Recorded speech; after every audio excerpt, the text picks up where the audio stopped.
Hello everyone, today we're going to look into practical and efficient computer vision models for extreme weather scenes in urban mobility. Specifically, we will be looking into domain adaptation methods and methods to bridge the domain gap between extreme weather scenes and clear weather datasets, and as well as video to video translation. So firstly, the cityscapes dataset, these images are from the dataset, represent the most popular benchmark for computer vision models for driving scenes.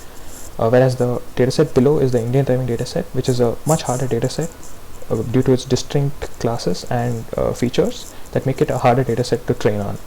So if we can come up with very good unsupervised domain adaptation techniques, we can train models on harder datasets without having a lot of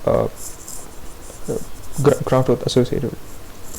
Another important aspect of for driving datasets specifically is the need for efficient training. Some of the state-of-the-art methods, such as NVIDIA's hierarchical multi-scale attention for semantic segmentation, requires a lot of resources to train and fine-tune for different datasets.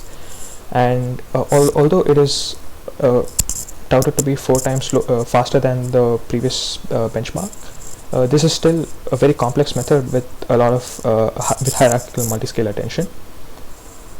So some other challenges can be alleviated through domain adaptation techniques. So CDN is conditional domain normalization, where the domain adaptation is applied. The domain normalization is applied at multiple scales in the backbone itself, and it is able to disentangle some of the features with respect to one domain and then encode the other domain in that feature so that they're in the same feature space, and domain adaptation can happen even when there's a domain gap. Such work promotes methods that can be fine-tuned across datasets with a few shot approach, such as this is the cityscape dataset, this is a foggy cityscapes dataset, and CDN can bridge that gap.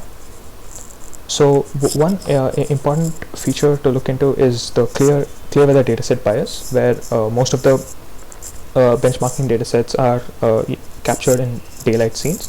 There are some exceptions though, and we need to come up with more natural datasets in the extreme weather scenes.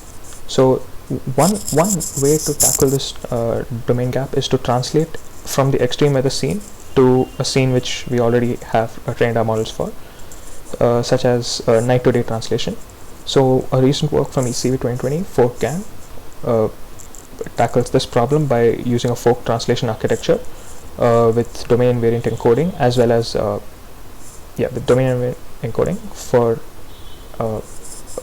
translating a scene from nighttime, especially rainy night scenes, onto daylight scenes, and they show excellent results. And this does not require any domain adaptation as such.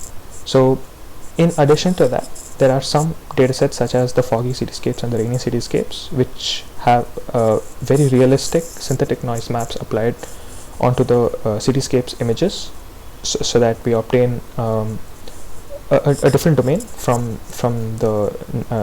just the cityscapes domain, and the BDD Berkeley Deep Drive 100K dataset, which is particularly for all scenes in California.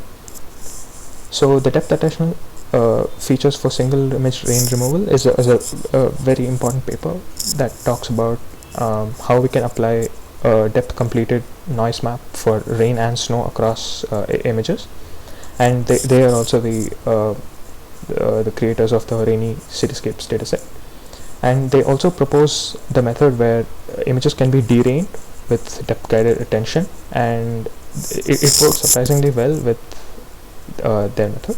And one important part that they cover is that most of the scenes, most of the data models that are trained for extreme weather are trained on synthetic noise that is applied from some software such as IMG AUG, and when given a real rain dataset, they are unable to derain such images, whereas the synthetic noise map that they have created, when a model is trained on such an image, and it is able to derain real rain images in a much better fashion, as shown in their result. And the curriculum model adaptation from so they work on creating a foggy dataset based on that is guided by the semantic map as well as depth filling and semantic aware filling. And so such datasets are synthetic and they show good performance across datasets. The performance is good across datasets, but we need real extreme weather datasets to counter any domain gap here. Now we finally look into the photorealistic translation methods from mostly from NVIDIA. So SPADE is the spatially adaptive denormalization that is used for semantic map to real world image to image translation. So this is the world consistent video to video synthesis from a recent paper from NVIDIA, which talks about using 3D guided, depth guided as well as semantic guided video to video translation for very realistic translation which is temporally consistent. And such methods are very important, especially with the point cloud datasets available right now for consistent video to video synthesis. So in conclusion, the broader impact of this paper is to talk about some of the more recent works in domain adaptation, in bridging domain gap to some difficult datasets, as well as finding new methods for video to video synthesis so that we can translate from one domain to another and still have high quality datasets to train our models on. Thank you.